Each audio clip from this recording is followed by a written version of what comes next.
প্রিয় দর্শক বন্ধুরা, ইদানিং সোশ্যাল মিডিয়ায় ভাইরাল হওয়া সেই খবরটা যেখানে বলা হচ্ছে সৌদি আরব বুরকিনা ফাসোতে 200টি মসজিদ বানানোর প্রস্তাব দিয়েছিল, আর প্রেসিডেন্ট ইব্রাহিম ট্রায়োরে তা সরাসরি প্রত্যাখ্যান করে বলেছিলেন, আমাদের মসজিদ নয়, স্কুল হাসপাতাল দরকার। সেটি আদৌ সত্য নাকি পুরোপুরি বানানো গল্প? বন্ধুরা, আজকের এই ভিডিওতে আমরা সেই ভাইরাল দাবির পেছনে আসল সত্যতা খুঁজে বের করব। কে ছড়াচ্ছে এই খবর, কেন ছড়াচ্ছে এবং এর পেছনে কি কোনো গভীর ষড়যন্ত্র লুকিয়ে আছে, তা বিস্তারিত জানার জন্য আজকের এই ভিডিওটি সম্পূর্ণ দেখুন। বন্ধুরা, গত কয়েকদিন ধরে আপনারা নিশ্চয়ই ফেসবুক, টুইটার অর্থাৎ এখনকার এক্স নামে পরিচিত সোশ্যাল মিডিয়া প্ল্যাটফর্ম কিংবা কোনো ইউটিউব ভিডিওর মাধ্যমে এই খবরটি বারবার শুনেছেন যে সৌদি আরবের ক্রাউন প্রিন্স অর্থাৎ মোহাম্মদ বিন সালমান আফ্রিকার একটি ছোট্ট দেশ বুরকিনা ফাসোকে প্রায় 200টির মতো মসজিদ বানিয়ে দেওয়ার প্রস্তাব দিয়েছেন। প্রস্তাবটি ছিল যে সৌদি আরব তাদের বিপুল সম্পদের সাহায্যে বুরকিনা ফাসোর ভিতরে প্রায় 200টি অত্যন্ত সুন্দর ও বিলাসবহুল মসজিদ তৈরি করে দেবে। কিন্তু এই প্রস্তাব যখন বুরকিনা ফাসোর প্রেসিডেন্ট ইব্রাহিম ট্রায়োরের সামনে রাখা হয়, যিনি গত কিছু সময়ে বিশ্বজুড়ে বেশ আলোচনায় এসেছেন, তখন তিনি সঙ্গে সঙ্গে এই প্রস্তাবটি প্রত্যাখ্যান করে দেন। এখন বেশিরভাগ পোস্ট এবং ভিডিওতে দেখা যাচ্ছে যেখানে বলা হচ্ছে যে ইব্রাহিম ট্রায়োরে এই প্রস্তাব প্রত্যাখ্যান করার সময় এও বলেছেন যে মসজিদের সংখ্যার দিক থেকে আমাদের কাছে যথেষ্ট মসজিদ রয়েছে, আমাদের যতটুকু দরকার তা আমাদের ইতিমধ্যেই আছে। এখন আমাদের জনগণের যা সবচেয়ে বেশি প্রয়োজন তা হলো উন্নত মানের শিক্ষা, ভালো স্বাস্থ্যসেবা এবং কর্মসংস্থান। তাই তার মতে যদি সৌদি আরব সত্যিই সাহায্য করতে চায় তাহলে তারা যেন স্কুল, হাসপাতাল এবং শিল্প কারখানা তৈরি করে দেয়, যাতে দেশের মানুষ চাকরি পায় ও আর্থিকভাবে এগিয়ে যেতে পারে। তবে বিষয়টি এখানেই শেষ নয়। কিছু অন্যান্য সোশ্যাল মিডিয়া পোস্ট এবং ইউটিউব ভিডিওতে এই প্রস্তাব প্রত্যাখ্যানের পেছনে আরও একটি কারণ উল্লেখ করা হয়েছে। সেখানে বলা হচ্ছে ইব্রাহিম ট্রায়োরে আসলে এই ধরনের কোনো উন্নয়নমূলক কথা বলেননি, বরং ব্যঙ্গের সুরে বলেছেন যে আপনারা যদি এত টাকা খরচ করতেই চান তাহলে ফিলিস্তিনিদের সাহায্য করুন, কারণ এখন তাদের আপনার টাকার বেশি দরকার। এই আলোচনা এগিয়ে নেওয়ার আগে আপনাদের জন্য সবচেয়ে গুরুত্বপূর্ণ হলো এই বিষয়ে স্পষ্ট ধারণা দেওয়া। আজকের সময় যদি সৌদি আরবের মতো কোনো দেশ বুরকিনা ফাসোর জন্য এমন কোনো প্রস্তাব দেয় তাহলে এটা মোটামুটি নিশ্চিত যে সেই প্রস্তাব 99% সময়ে প্রত্যাখ্যান হবে। তার প্রধান কারণ হলো সৌদি আরবের বর্তমান সরকার যতই নিজেকে ইসলামিক দেশ দাবি করুক, বাস্তবে তারা ততটা ইসলামিক ভাবাদর্শে চলেন না যে বিনামূল্যে এত বিশাল মসজিদ বানিয়ে দেবে। স্পষ্টতই তারা এর পিছনে কিছু না কিছু অবশ্যই আশা রাখে, যেমন বুরকিনা ফাসোর ভৌগোলিক সম্পদ, বিশেষত তাদের সোনার খনি, অথবা দেশটির উপর রাজনৈতিক প্রভাব বিস্তার করার সুযোগ। অন্যদিকে যদি বুরকিনা ফাসোর বর্তমান নেতাকে দেখা যায় অর্থাৎ প্রেসিডেন্ট ইব্রাহিম ট্রায়োরে, তার পুরো চিন্তাধারা ও আদর্শই পশ্চিমা দেশ বিরোধী।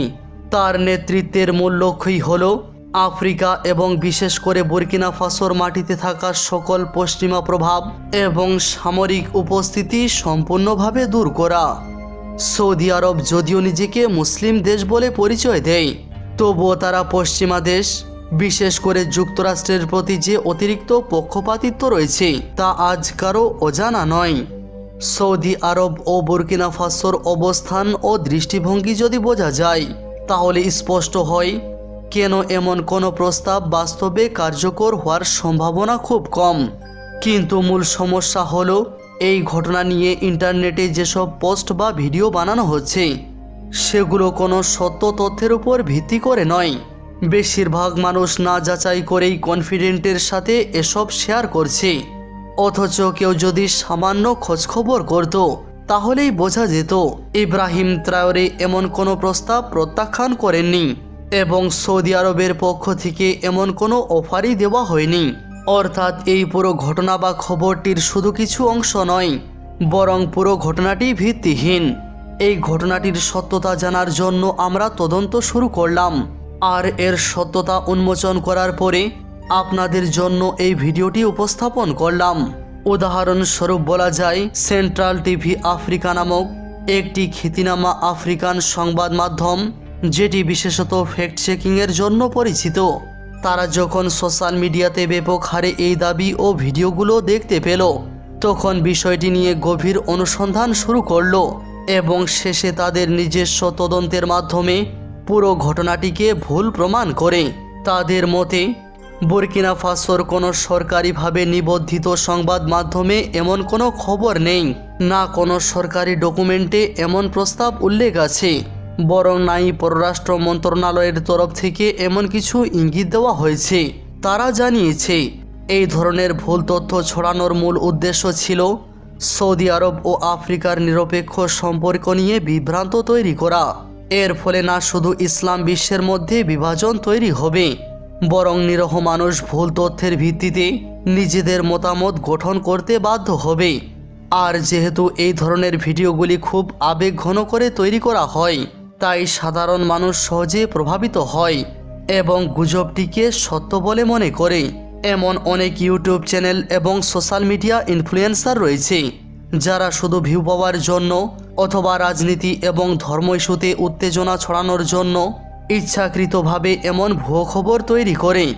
এই ঘটনা তার একটি নিখুঁত উদাহরণ। তাই আমাদের সকলের দায়িত্ব এমন যে কোনো দাবিকে যাচাই না করে বিশ্বাস না করা এবং ছড়ানো থেকে বিরত থাকা। বুর্কিনা ফাসো বর্তমানে একটি অত্যন্ত সংবেদনশীল রাজনৈতিক সময় পার করছে। ইব্রাহিম ট্রাওরের নেতৃত্বে দেশটি একটি স্বাধীন ও আত্মনির্ভর রাষ্ট্র গড়ে তুলতে চেষ্টা করছে। এই পরিস্থিতিতে কোনো বড় শক্তির হঠাৎ সাহায্যের প্রস্তাব আসা স্বাভাবিকভাবেই সন্দেহজনক মনে হয়। আর যদি সত্যি এমন কিছু হতো, তাহলে দেশের সরকার ও আন্তর্জাতিক মিডিয়া নিশ্চয়ই তা প্রচার করত। তো বন্ধুরা, আজকের এই ভিডিও থেকে আমরা একটি গুরুত্বপূর্ণ শিক্ষা পেলাম। সোশ্যাল মিডিয়ায় ভাইরাল হওয়া প্রতিটি খবর সত্য নয়। কখনো কখনো একটি মিথ্যা গল্প এমনভাবে শেয়ার হয়, এতবার বলা হয় যে মানুষ বিশ্বাস করে ফেলে যে এটাই সত্য। বুর্কিনা ফাসো আর সৌদি আরবের এই তথাকথিত মসজিদের অফার সেই ভাইরাল মিথ্যারই এক নিখুঁত উদাহরণ। আমরা যেমন দেখলাম, না সৌদি আরবের পক্ষ থেকে এমন কোনো অফার এসেছিল, না প্রেসিডেন্ট ইব্রাহিম ট্রাওরের তরফ থেকে এমন কিছু প্রত্যাখ্যান করা হয়েছে।